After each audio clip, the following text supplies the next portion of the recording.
Kung madadagdagan ko, sinabi ng aking kasama rito na si Karen, may kita mo, nabanggit nga niya, mob rule. Para po nga, sinabi rin ni Senator Villar, para namang 4 na araw lang tayo, gusto nyo na tapusin ito. Kung ganun lang po, sa tingin ko, pwede po itayo yung tao para tayo noong unang panahon at babatuhin na lang natin ang bato.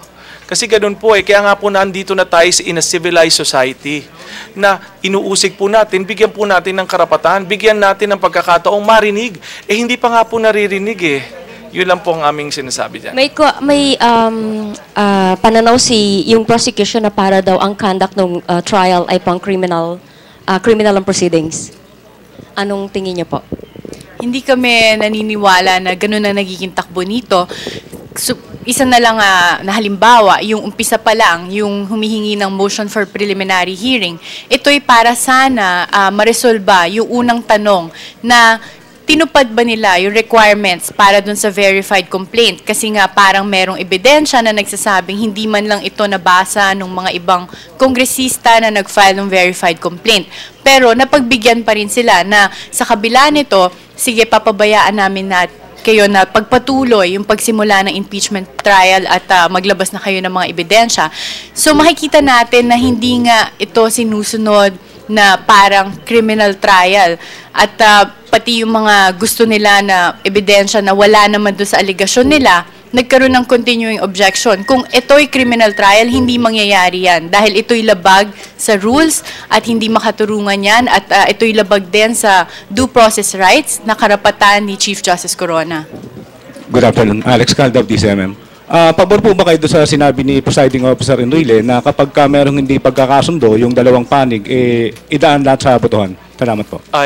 Makikita nyo, nasa rules naman yun, yung tanong ng ating kasama ritong isa, nang sabi niya, pabor ba na kung nag-decide ang ating presiding officer, at hindi sang-ayon na magkabilang panig, o ang mga senador na upo po na senator judges, okay bang pagbotohan? Nasa impeachment rules po yun. Mas mabuti nga po yun na mapagbotohan para makita nila kung ano talaga ang desisyon. Gusto rin, ako po yung naniniwala, kaya rin nilatag yan ng ating Senate President Presiding Officer Johnny Ponce Enrile para mapakita sa kanila, gusto nyo pala desisyonan natin para po hindi akong masisi ninyo.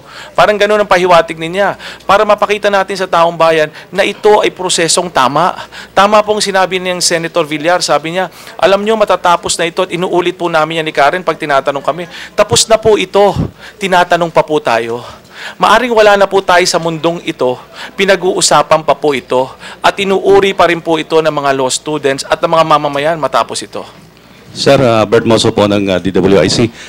Sir, umamin itong si Senate President Senate President Enrile na sinabi niya mismo nasa impeachment court na tinutulungan niya pa yung prosecution.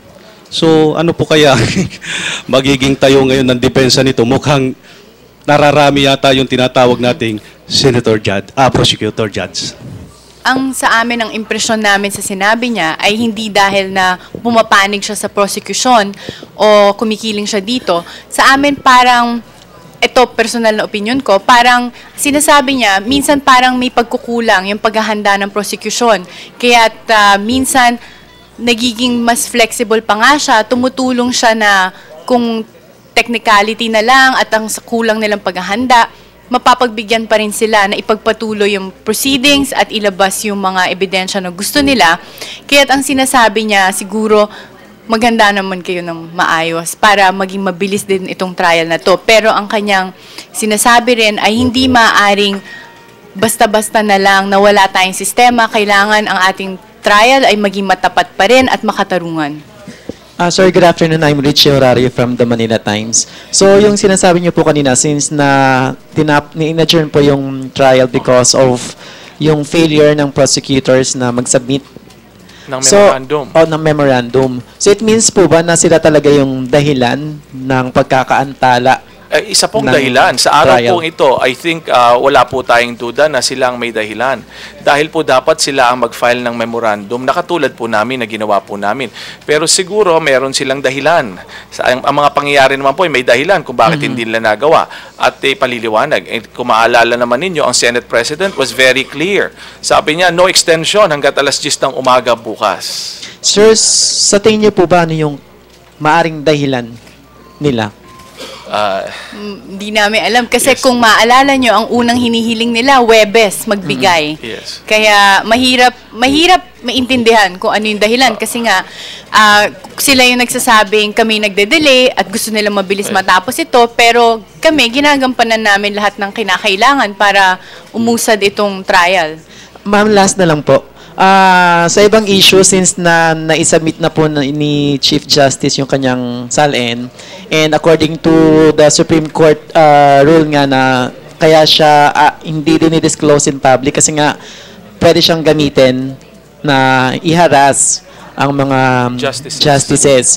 So, sa tingin niyo po ba, may mga pagkakataon na ngayon after ng submission ay subjected to harassment na po ang Chief Justice or na lalagay na po sa panganib yung kanyang buhay or meron po bang time or opportunity na nagdagdag ng security si Chief Justice because of that incident? Hindi naman, no? Tingnan natin yung bigger picture. Ang tanong mo rito is ano naging effect siguro sa buong hudikatura nitong nangyaring ito. Ang masasabi ko is personal yun ni Chief Justice na ibinigay.